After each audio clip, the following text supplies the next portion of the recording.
संगीत सरिता।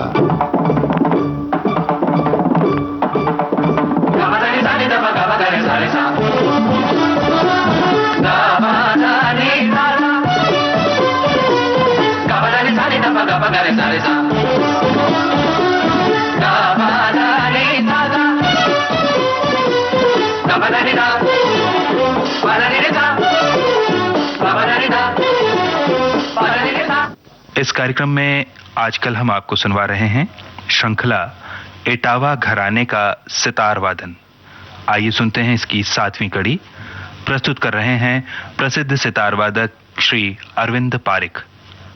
आज हम इनायत खां साहब और वहीद खां साहब के लिए बात करेंगे। इमदाद खां साहब वो ज़माने के एक मशहूर सितार नवाज हो गए और जैसे मैंने कहा पहले इंदौर महाराजा के वहाँ थे। बाद में ऐसा सुनते हैं कि इनायत खां साहब वगैरह गौरीपुर शिफ्ट हो गए। गौरीपुर में उनके महाराजा बीके रॉय चौधरी बहुत म्यूज़िक के शौकीन थे, म्यूज़िक के बहुत बड़े पेट्रन थे। तो कई बरस इनायत खां साहब ने उधर बिताए और जहाँ तक मेरे को मालूम है विलायत खां साहब का जन्म भी उधर ही हुआ। बाद में कलकत्ते में सेटल हो गए और बहुत नाम किया, बहुत शागिर्द हुए उनके। कहते हैं कि जब उनका देहांत हुआ तो करीब 200 शागिर्द इनायत खां साहब के कलकत्ते में थे। मैंने जब विलायत खां साहब से तालीम शुरू करी तो बात बात में मैंने उनको ये कहा कि खां साहब मैं भक्ति रस को ज़्यादा पसंद करता हूँ, थोड़ा बहुत मैं भक्ति मार्गी हूँ, ज्ञान मार्गी इतना नहीं हूँ। तो उन्होंने झट से कहा कि अरविंद भाई तुम्हारा मिजाज जो है वो इनायत खां साहब की जैसा ही है। उनका जो अप्रोच म्यूज़िक का था, म्यूज़िक के लिए जो लगाव उनको जिस किस्म का था वैसा ही तुम्हारा भी है। मतलब कि शरण भाव ज़्यादा, भक्ति भाव ज़्यादा और ये फीलिंग से गाना बजाना करना कि हम कुछ भी नहीं हैं, जो कुछ भी है वो अल्लाह ताला या भगवान है। तो मेरी भी तालीम विलायत खां साहब ने इसी तरह से करी कि जो मेरी एप्टीट्यूड्स है, मेरा जो सोचना है म्यूज़िक के बारे में, उसको बराबर से मैं पेश कर सकूं। इनायत खां साहब की हम रिकॉर्ड सुनेंगे तो उनकी पर्सनालिटी के लिए, उनका संगीत की तरफ जो भाव था उसके लिए बहुत अच्छा ख्याल आता है। उनकी काफ़ी रिकॉर्ड्स है और हम ज़रूर आपको थोड़ी सी रिकॉर्ड्स आज सुनाएंगे जिससे पता लगेगा कि वो कितने बड़े सितारिये, कितने बड़े सुरबहारिये थे। लेकिन मेरा ख्याल है कि वो कितने बड़े एक ह्यूमन बीइंग भी थे, उससे पता लगता है। उनका गाना बजाना मेरे को तो इतना पसंद आता है कि जैसे अभी उनकी भैरव की सुरबहार की रिकॉर्ड सुने तो एक समाधि हो जाती है, जैसे समझ लीजिए। इतना सुर में इतने मज़े से 3 मिनट के अंदर उन्होंने क्या समा बांध दिया है। तो इनायत खां साहब के ज़माने में कलकत्ते में काफ़ी म्यूज़िक का शौक़ रहा और जैसे मैंने कहा कि काफ़ी शागिर्द उनके हुए उधर। बचपने में मैंने भी रेडियो से काफ़ी इनायत खां साहब के शागिर्दों को सुना पर्सनली। जोशी बाबू डीटी जोशी जिनका देहांत अभी अनफॉर्चुनेटली हो गया, उनको तो मैं बहुत अच्छी तरह से जानता था। I used to respect him tremendously. Jitendra Mohan Sengupta बहुत बड़े सुरबहारिये हो गए, वो भी इनायत खां साहब के शागिर्द थे। रेणुका साहा को मैंने सुना, बहुत अच्छा सितार बजाती थी वो कलकत्ते से। शैलेंद्र दासगुप्ता, जॉन गोम्स, पता नहीं क्यों गोमेस कहते थे, असल में गोम्स, जॉन गोम्स। उनका लड़का बेंजामिन गोम्स जिनका देहांत हो गया, उनका लड़का ललित गोम्स बजा रहा है आजकल। तो ये सब इनायत खां साहब के मशहूर शागिर्दों में से हैं और मेरा ख्याल है कि ज़्यादा हम कहें उससे पहले थोड़ा सा उनकी रिकॉर्ड्स थोड़ी सी सुन ले तो ज़्यादा अच्छा रहेगा।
तो ये था भैरव का सुरबहार का रिकॉर्ड। और मैं ज्यादा क्या बोलूं, आपने देखा ही होगा कितना साफ झाला बज रहे थे उस सुरबहार के ऊपर। वो साज भी जो इनायत खान साहब बजाते थे, वो हमने सुना है कि इमदाद खान साहब का सुरबहार भी बजाते थे, खुद का भी बहुत बेहतरीन सुरबहार बजाते थे। और सुरबहार पे आलाप झाला वगैरह बजा करके गत जो बजाते थे, वो जमाने में ऐसा कहते हैं कि वो सितार पे गत बजाते थे। आलाप वगैरह वो सुरबहार पे करते थे इनायत खान साहब, और सितार पे गत काम वगैरह करते थे। तो जो इमदाद खान साहब ने राइट हैंड का जो जबरदस्त तैयारी जो उन्होंने करी थी, वही तैयारी हम इनायत खान साहब में भी देखेंगे, बल्कि उसमें कुछ और भी तब्दीली उन्होंने जो करी वो भी हम देख सकेंगे। तो अब हम इनायत खान साहब का एक सितार का रिकॉर्ड सुनते हैं, और आज की श्रृंखला यहीं खत्म होती है, इसलिए हम आखिर में भैरवी का रिकॉर्ड आपको सुनाते हैं इनायत खान साहब का, जो बहुत ही मशहूर हुआ है।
इटावा घराने का सितार वादन। अभी आपने इस श्रृंखला की 7वीं कड़ी सुनी।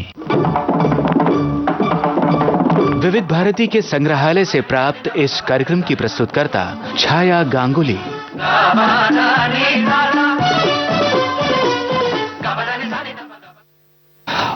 आप सुन रहे हैं विविध भारती राष्ट्रीय सेवा देश